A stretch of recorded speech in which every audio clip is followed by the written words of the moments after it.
Hoje o episódio é um pouquinho diferente. Eu peguei emprestado uma fala muito boa de uma atriz, comediante, roteirista que eu acompanho no Instagram, a Giovana Fagundes, que eu quero compartilhar com vocês. E o tema dessa reflexão da Giovana é sobre o conceito da palavra família. Mas antes de ouvirmos a Giovana, vamos para a etimologia da palavra família. Ela vem do latim e significa o conjunto das propriedades de alguém, incluindo escravos e parentes.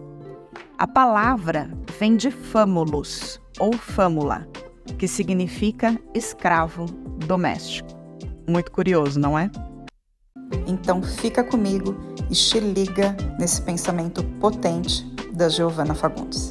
Vocês viram, né, essa semana que foi aprovado o projeto de lei que proíbe o casamento homoafetivo. E aí entram alguns pontos do debate, né? Que é, primeiro, porque uma pauta religiosa é base para um projeto de lei, quando o Estado deveria ser laico. A outra questão é porque a religião que pauta as leis é sempre a mesma, que vem de uma cultura europeia, que colonizou o nosso país e embranqueceu o povo, que tirou do povo que morava aqui a própria cultura, a própria identidade, as próprias crenças, o próprio conhecimento. E aí quando a gente pensa em outras religiões, elas não só não têm um peso e um impacto político, ou seja, elas não influenciam nas leis e na Constituição, mas elas são constantemente discriminadas e perseguidas. E aí o argumento que essas pessoas usam é de que isso vai acabar com a família.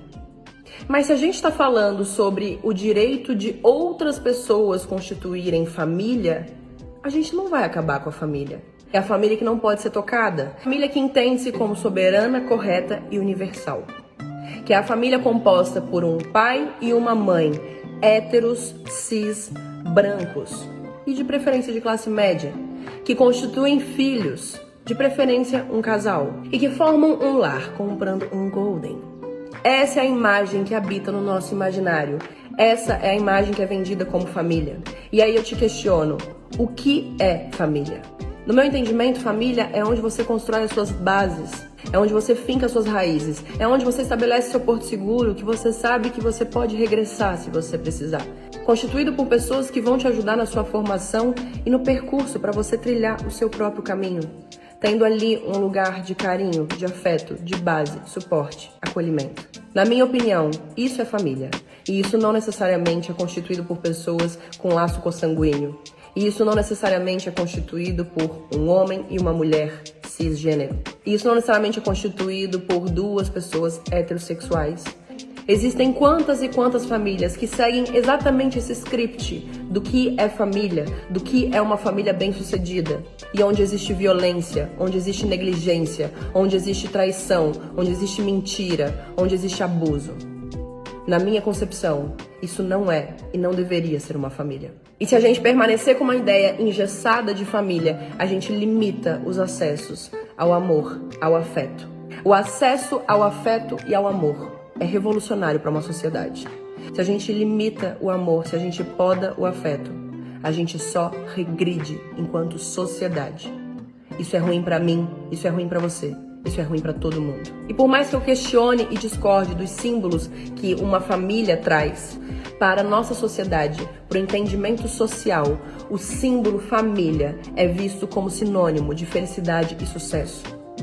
E quando existe um único modelo e formato do que é vendido como felicidade e sucesso, todo mundo que não se encaixa nesse modelo entende que não pode ser bem-sucedido e não pode ser feliz. A partir do momento que a gente possibilita que outras pessoas de diferentes recortes, com diferentes características, possam ocupar esse espaço, a gente está dizendo para essas pessoas que elas também podem constituir família e, consequentemente, que elas também podem ser felizes, que elas também podem ser bem-sucedidas. Percebe a diferença que isso faz? Não cabe a mim, nem a você, decidir a quem cada indivíduo deve dar o seu amor e o seu afeto.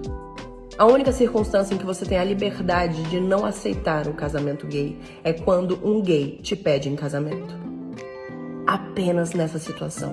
E para que vocês não se desesperem, esse projeto provavelmente não vai ser aprovado.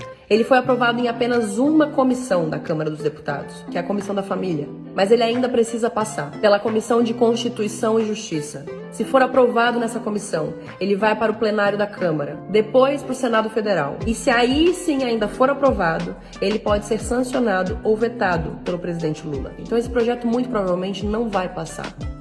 Mas ele causa burburinho, ele causa pânico, ele causa histeria, ele causa medo. E ele promove um recuo da comunidade LGBTQIAPN+. Então sim, a gente precisa fazer barulho. Então sim, a gente precisa pressionar a Câmara para que esse tipo de projeto não siga adiante. Para que PLs como essa nem sejam votadas. Isso é um completo e absoluto retrocesso. E outra coisa, para você que tá muito preocupado com o casamento de viado, deixa eu te lembrar uma coisa, a terra vai derreter. Falta 5 anos para nós virar um ovo frito na calçada. Então vamos se preocupar com coisa mais relevante do que ficar cuidando do alheio, tá bom?